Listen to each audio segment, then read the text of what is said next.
So we got plenty of things to talk about this afternoon about NASCAR. So, wow, we head off to Coronado Naval Base this weekend for three three NASCAR races. We got the Craftsman Truck Series, the Riley Auto Parts Series, and the Cup Series.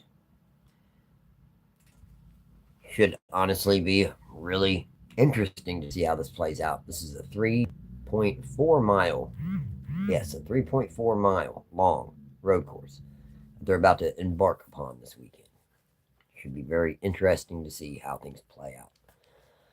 Now, before we get to any of that, we're going to go ahead and we're going to go through the latest NASCAR news.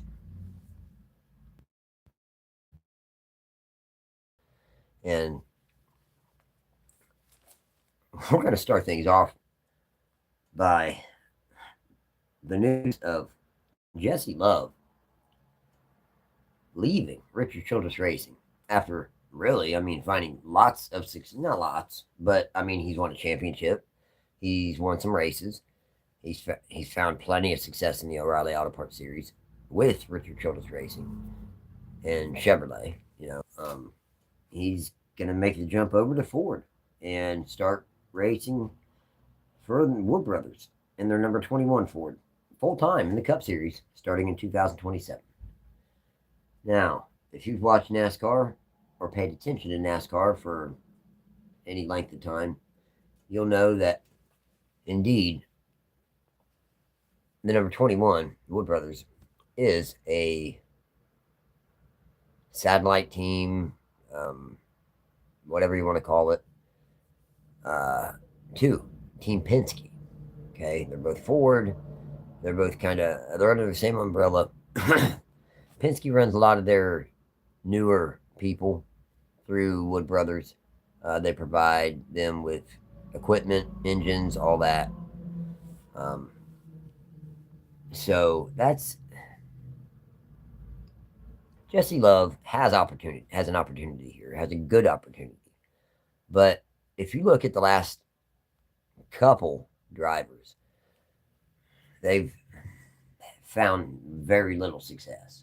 Harrison Burton, he got lucky at Daytona in the summer. He got lucky. Honestly, he drove a good race, but he got lucky. Other than that, he typically ran in between 25th and 30th weekly. Josh Berry, another a great. He's, in my opinion, a more accomplished driver than Harrison Burton. Harrison Burton's young, so that isn't meant to be a disrespectful comment for Harrison Burton. I think he's a pretty solid driver. He just hasn't had as many reps, hasn't had as much experience really as Josh Berry to this point. Just give him some time. Berry now, he was able to climb that number 21, and right off rip, honestly, him and Miles Stanley looked really good together. That Miles Stanley being the crew chief, that number 21, to start the 2025 season. They won at Las Vegas. They looked fast, they were competitive through the first dozen or so races. But then it was just like they fell off the map. And if you remember, their playoff run consisted of 3 DNFs and they were out. So, Jesse Love has an opportunity here. He has access to very good equipment, but we all need to temper our expectations, though. Okay, there's a big difference between O'Reilly Auto Parts Series cars and Cup Series cars. We've noticed that with Connor Zilic. We've noticed that with basically any rookie that's came in recently. There's a big learning curve, and it's going to take a little time. In my opinion, it's just going to take a little time. Now, a lot of people's wondering, is this like a long-term investment for Team Penske? And I think so. Reason being is because in his comment, in his press release, okay, he was grateful, and he said he's grateful to everyone. And he said, grateful to everyone, including Wood Brothers Racing, Team Penske, and Ford. He would have not mentioned Team Penske if Team Penske wasn't behind this. So I think this is something that Team Penske thought about, and they said, okay, he's a quality driver. Let's invest a little bit in this guy. He can get the most out of cars. Let's get him in this 21, get him some reps, some seat time, and let's see what he can do. And I guess that's what's going on. Honestly, I'll be happy to see Jesse Love get a few top tens next season, and just basically get as many laps under his belt as he possibly can. Now, on to the next topic. TNT actually added 7-time Cup Series champion Jimmy Johnson to their NASCAR broadcasting team as an analyst. Now, Johnson, in fact, is about to make what is said to be his final Cup Series career start this weekend, actually, at the Coronado Naval Base. It will be really interesting to see how Johnson performs as an actual racing commentator. I've never thought of him as really as a talker, but we'll see. Now, also, I'm sure anyone that has followed NASCAR that keeps up with NASCAR has also heard Christopher Bell in that horrific accident at Michigan. Now, about a week and a half ago, a little more, that he had with Chase Elliott. He ended up fracturing his wrist, and he ended up running the entire race at Pocono. But he did say that he kind of regrets doing that. Perhaps it wasn't the best decision. He didn't say he regrets doing it, but perhaps it wasn't the best decision. Now, this weekend, the Cup Series event is held at the over 3-mile brand new Coronado Naval Base road course. Now, Bell will have Brent Cruz on standby. That would be interesting to see Brent Cruz if he is, called upon to drive, to take over the car, if you will, for Bell. That would be really interesting to see how Brent Cruz performs in the Cup Series, especially after hearing Denny Hamlin say that he actually is expected to take over that number 11 once he retires. May not be honestly, Bell remains 10th in point standings in the Cup Series. It may not be a bad move for JGR to go ahead and maybe come in on the first caution or something and let Cruz have some time, or at least have as much time as possible.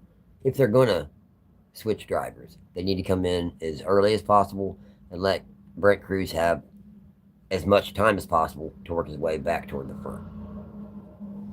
Now, a couple people have said hi here in the chat. Hello, Linnea 1979-1. Thank you for being here. And Monakia, hello, also to you. Now, I don't know if you guys have heard this, but Kurt Busch is planning to honor his late brother Kyle Busch by running a number 8 on his car when he competes in the 2026 historic sports car racing NASCAR Classics at the Circuit des Lassards near Le Mans in France. I think that's pretty sweet, and that'll be really nice to see. Still, I can't believe that we lost Kyle Busch. That's still shocking to me, and it's been weeks now. It just blows my mind. It really does. Now, as I've said earlier in the episode, the NASCAR is set to race at the Coronado Naval Base on a 3.4-mile road course. All right, all 3 of the series, top 3 touring series in NASCAR is going to be there: Custom Truck Series, the O'Reilly Auto Parts Series, and the Cup Series. Now, this is what the weekend TV schedule looks like. On Friday, June 19th, we're going to get things started, kicking things off right at high noon, the Craftsman Truck Series first practice. It'll be shown on FS2. Then at 1 p.m., it'll be followed up with the second practice for the Truck Series, also shown on FS2. Then Truck Series qualifying will be shown at 2 p.m., again on FS2. O'Reilly Auto Parts Series practice will be shown on the CW app at 3:30 p.m. All this in Eastern Standard Time, by the way. Cup Series practice will be shown at 5 p.m. on Prime. Craftsman Truck Series race will be held at 7 p.m. on FS1, just like always. Now on Saturday, June 20th, we're going to kick things off at 1 p.m. with O'Reilly Auto Parts Series qualifying in the CW. 2:30 p.m. we have Cup Series qualifying, also on Prime. Then at 5 p.m. we have the O'Reilly Auto Parts Series United Rentals Driven to Serve 250. It will be broadcasted on the CW, just like always. Now, on Sunday, June 21st, at 4 p.m., we have the Cup Series Anduril 250. It will be broadcasted on Prime. Now, my picks for the race, guys, are as followed. We got Lane Riggs for the trucks. I got 3 picks for each. Lane Riggs, Caden Honeycutt, and Ben Rhodes. Pretty simple. I mean, they've all had good seasons. Pretty solid seasons. They're fast. They're competitive, consistent. If I could, guys, if you guys would maybe, anybody here in the stream, if you could like the stream, it'll draw more people in, and we'll get more likes, or we'll get more people commenting, and we'll get the conversation going, and it'll grow, and it'll just get better. I appreciate everybody watching the stream. I surely do. Thanks, guys. Now, as far as O'Reilly Auto Parts Series, my picks are as followed. Justin Allgaier for very obvious reasons. I mean, he's just on a roll this season. He's very quick, and really, I think he's the best driver in that series. Brent Cruz. Brent Cruz might just be due, guys. He's been getting faster and faster each week, and I think with each rep that he gets, he's just a little better and a little better. He's something to watch, and I think as with every little bit of experience that he gets better and better. Now, my third pick, this is going to be a little bit surprising. He don't win all that often, but he's in excellent equipment, and every once in a while, he surprises us. My pick is the number 20 of Brandon Jones. Say what you will, but watch. He won't be bad this weekend. I think he'll surprise us. Now, as for the Cup Series, not surprisingly, he's my favorite driver anyway. I'm going to pick Shane Van Gisbergen. Of course. I know, guys. I know. Now, but for my second pick, though, I'm going to pick Chase Elliott. Chase Elliott, he's a solid road course racer. He's had a really awesome season. He's won a couple races. I got to go with Chase Elliott. My third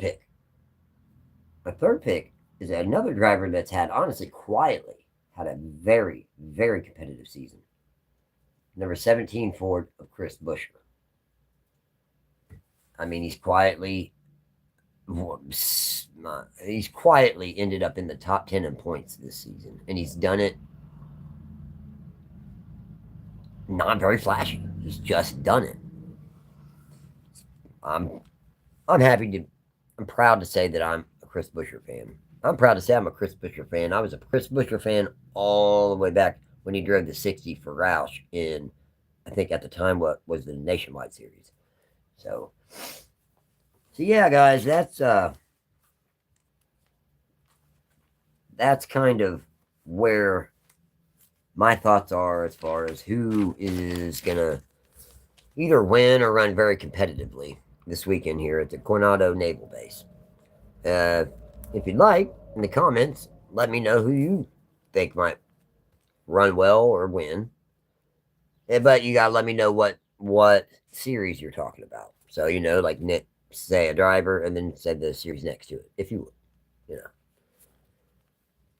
would. Also, in conclusion, I'm going to go ahead and wrap the show up today with some sad news. Longtime NASCAR journalist Steve Wade has lost his life due to complications from cancer at the age of 77.